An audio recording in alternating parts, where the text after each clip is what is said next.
O nosso convidado agora é o delegado Dr. Gustavo Viegas Carneiro, que também já ocupou o cargo de secretário de Segurança de Rio Claro. Boa tarde, doutor. Seja bem-vindo ao nosso programa. Boa tarde, Janaína. É um prazer reencontrá-la. Prazer é nosso. Olha, o nosso assunto de hoje é a tese desenvolvida durante o doutorado na Unesp e que foi reconhecida pelo Prêmio CAPES de Tese pela Fundação Coordenação de Aperfeiçoamento de Pessoa de Nível Superior do Ministério da Educação. O trabalho foi considerado de grande relevância para a pesquisa de qualidade de vida no Brasil. Doutor, antes de falar da importância deste prêmio, explica um pouquinho para a gente, então, qual que foi o objeto de pesquisa, porque Rio Claro foi analisada, Qual que foi o principal objeto de pesquisa? Bom, o principal aspecto da pesquisa foi demonstrar qual que é a relevância da produção do espaço com a criminalidade e como a criminalidade produz espaços urbanos. É um trabalho que tem um viés geográfico, mas também focado na criminologia. Então nós criamos uma teoria, demonstramos a veracidade dessa teoria de que nós estamos produzindo cidades não inclusivas e que essas cidades não inclusivas estão produzindo índices elevados de criminalidade e violência nas cidades brasileiras. Quer dizer, então, que na hora de fazer um planejamento de uma cidade, deve-se analisar exatamente isso. Qual que é a relação, então, da produção de espaço para a produção da criminalidade? Nós temos que analisar a produção do espaço e a organização desse espaço, que não... A produção, ela, assim, num viés capitalista, ela vive numa questão de especulação imobiliária. Não que a especulação imobiliária não seja importante, mas é importante que também a especulação imobiliária promova inclusões e que haja uma miscigenação na cidade de várias classes sociais convivendo de forma harmoniosa e pacífica no perímetro urbano da cidade. Mas isso depende de quem? Depende das pessoas, do governo? Como que deveria ser esse trabalho? Bom, esse trabalho, logicamente, depende de uma regulamentação por parte do Estado, porque é o Estado que regulamenta a produção do espaço e sua organização, mas também ouvindo a população, ouvindo também o mercado imobiliário e que busquem soluções harmoniosas entre todos esses setores. O que não pode é que o modelo que foi estudado como Rio Claro, nós estamos produzindo cidades em formas de guetos. E esses guetos afastam a convivência pacífica entre os diversos setores sociais. Exatamente, mas existe aí um paradigma, de que certas regiões que são encontradas aí, são registradas mais ocorrências de crime, onde a criminalidade está presente. Existe esse preconceito da própria sociedade, dos próprios governantes também, Existe, porque o controle social, isso é histórico no Brasil, é destinado, por exemplo, a uma repressão maior nos bairros de afrodescendentes, de pessoas com menor poder aquisitivo. Mas, por outro lado, a pesquisa demonstra que os crimes violentos contra o patrimônio acontecem onde existe o capital, onde existe a produção de bens e onde há também um mercado financeiro próspero. Então, a região central de Rio Claro e os bairros ao seu entorno é mais propícia a roubos. Conforme você vai distanciando, nós vamos encontrando uma maior incidência de tráfico e homicídio. Então, o que ficou evidente é que as casas precarizadas e as pessoas socialmente, num nível econômico menor, são mais susceptíveis ao tráfico e ao homicídio. Enquanto que os bairros que têm um melhor poder aquisitivo, embora fortificados, eles foram sujeitos a uma incidência de roubo expressivamente superior, muito superior aos demais. Quer dizer, o crime existe em todas as partes, só que caracterizado diferente, O que é interessante é que numa pesquisa como essa ficou demonstrado que cada região de uma cidade é mais propensa a um tipo de crime e que o crime ele não migra, ele permanece estável, por exemplo, em determinadas regiões. Então você pega furto e roubo de carro, ele está sempre mais ligado a determinados bairros, enquanto que homicídio em outros bairros. Não há uma interação desses crimes. Então há barreiras, podemos dizer assim, bem determinados locais de incidência de crime. Bom, isso foi avaliado aí analisado 5 anos de criminalidade, foi esse trabalho de pesquisa aí, 4 anos, analisando 5 anos de criminalidade em Rio Claro. Como foi feita essa divisão, como que foi feito para analisar todas essas cidades? De onde vieram esses dados? Então, nós pegamos uma análise da cidade de Rio Claro de 2007 a 2011. O que é interessante na pesquisa é que quando você olha uma estatística, você tem uma dimensão do que é a criminalidade, mas quando você espacializa em mapa essa criminalidade, e nesse espaço nós pegamos uma amostra de 35% apenas dos crimes, a cidade de Rio Claro, a base cartográfica, ficou com um borrão de crime. Então não existiu em Rio Claro uma rua, um quarteirão que não tenha acontecido um crime. E aí você percebe que mesmo o processo arquitetônico de casas fortificadas foram as casas que mais foram roubadas na cidade de Rio Claro. Então, esse processo arquitetônico de fortificação não serviu para evitar o roubo, por exemplo. Pode até ser mais atrativo, seria isso? No caso, quando a gente diz de muros altos, grades, câmeras de segurança, isso pode ser mais um atrativo para a criminalidade, que mostra que ali deve ter alguma coisa?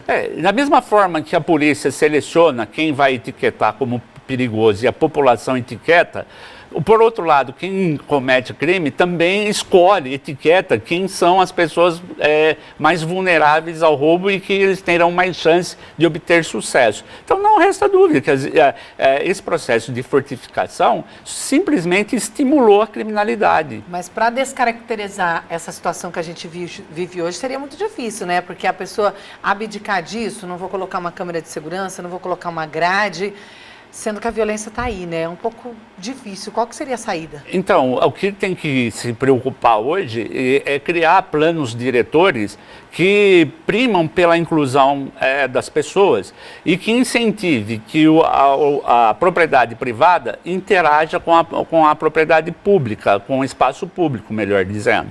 É como acontece com o plano diretor de São Paulo, que eles estão estimulando que os prédios não mais sejam fortificados, que tenham uma interação com as pessoas. E isso você vai resgatando o que é uma cidade. Por quê? Porque a cidade é a interação de pessoas, né? É isso que cria um espírito de pertencimento e de comunidade. No momento em que nós criamos muros, nós estamos privilegiando o individualismo. E no momento que você prima pelo individualismo, o seu vizinho fica um estrangeiro, você não o conhece. Isso somente estimula a violência.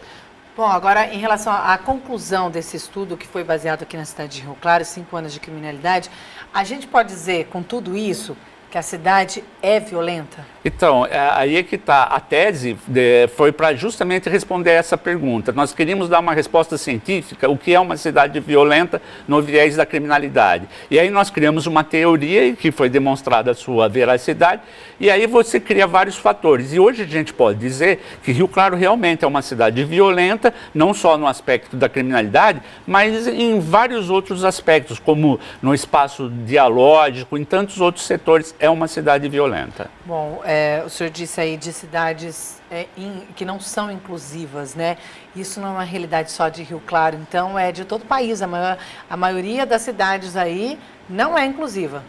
Não resta dúvida. Por isso que essa pesquisa teve essa relevância nacional. Porque nós demonstramos que o planejamento urbano, do jeito que é posto, está levando a acentuar a criminalidade. E que Rio Claro foi utilizado como um recorte para análise, mas que se aplica a todos os outros municípios brasileiros, essa teoria. Então, a partir dessa pesquisa, essa teoria é possível ser utilizada para definir se determinada cidade é ou não violenta.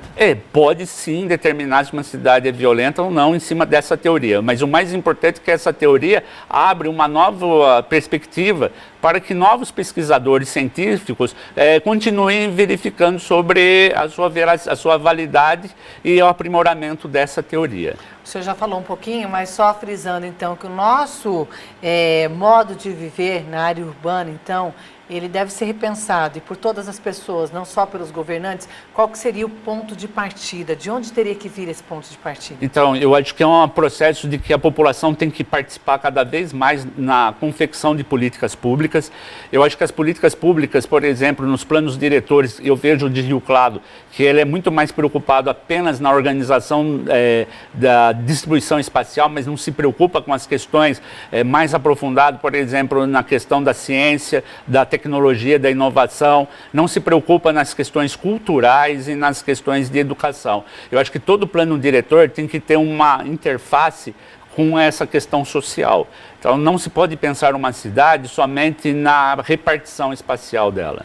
Bom, o senhor, quando desenvolveu essa pesquisa aí, na Unesp, também era secretário de Segurança.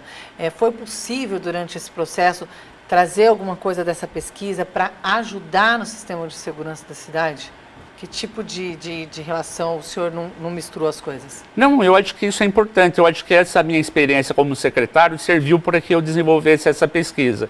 E agora nós estamos discutindo com a administração pública essas questões de políticas públicas de organização e produção do espaço de Rio Claro. Eu acho que abre-se uma discussão, eu acho que os governantes são sensíveis a esta realidade e eu acho que vai valer a pena. Eu acho que a gente tem que considerar que a cidade de Rio Claro tem uma incidência criminal elevada porque teve um processo civilizador violento. Nós estamos criando cidades em formas de guetos, nós criamos um hipergueto na sua periferia, nós titulamos alguns bairros como Parque dos Monstros. Isto é uma violência incomensurável. Então nós temos como cidadão e como pessoa repensar junto com a administração pública esses novos rumos à nossa cidade. Bom, e agora falando aí do prêmio CAPES, né? O que é este prêmio? O que representa, doutor? Olha, eu acho que essa conquista não é uma conquista só minha. Eu acho que dependeu muito da minha orientadora, Silvana, que foi corajosa em querer assumir essa pesquisa. O programa de pós-graduação de Rio Claro de Geografia é de excelência, então eu tive um ambiente fértil para pesquisar. E o que é importante é porque todo ano eles pegam as teses de doutorados que foram defendidas e que têm um impacto não só na ciência, mas como na pós-graduação. Então, são pesquisas de qualidade, de relevância para a ciência brasileira. E eu tive a honra de ser premiado na geografia como as 3 teses que mais impactaram a geografia no ano de 2013. Quantas estavam sendo analisadas aí? Bom, foi uma análise de todas as universidades brasileiras, todas as faculdades brasileiras que tinham pós-graduação e desenvolveram teses de doutorado, participaram. Então foi um processo extremamente seletivo. Primeiro passou por uma triagem aqui da universidade para depois ser julgado por cientistas, pesquisadores a nível nacional. Então essa referência, essa pesquisa passou por uma análise qualitativa dos grandes pensadores da geografia brasileira. E ficou entre as 3, então? E ficou entre as 3 consideradas de maior impacto para a geografia e para o planejamento urbano do Brasil no ano de 2013. É de grande relevância, então, para a universidade, claro, para o seu trabalho, né? Então, essa premiação vai repercutir numa melhor pontuação para o programa de pós-graduação de Rio Claro, permitirá que novas bolsas científicas sejam destinadas aqui a Rio Claro e que mais jovens rioclarenses da nossa região possam enveredar pela pesquisa. Eu já maduro, eu estou servindo de exemplo aos jovens de que nunca é tarde para se pesquisar no Brasil. Tá aí a mensagem, então. E o prêmio será entregue quando? Vai ser entregue na CAPES, lá no Ministério da Educação, no dia 10 de dezembro em Brasília. E eu vou estar representando a nossa comunidade científica da Unesp e aqui de Rio Claro, de quem eu tenho muito carinho. A gente agradece também por levar o nome da nossa cidade, parabenizo aqui também, toda a equipe aí por esse trabalho desenvolvido. A gente espera que esse trabalho seja mesmo, essa teoria seja usada na prática aí para melhor qualidade de vida da população. Muito obrigada. Eu que agradeço, Janaína, e você sabe que a TV Claret sempre foi uma incentivadora do meu trabalho e crítica nos momentos oportunos. Então eu acho que eu divido com a TV Claret também essa pesquisa porque vocês colaboraram em muito. A gente agradece. O Rio Claro Notícias desta sexta-feira fica por aqui. Uma ótima tarde para você e também um bom fim de semana.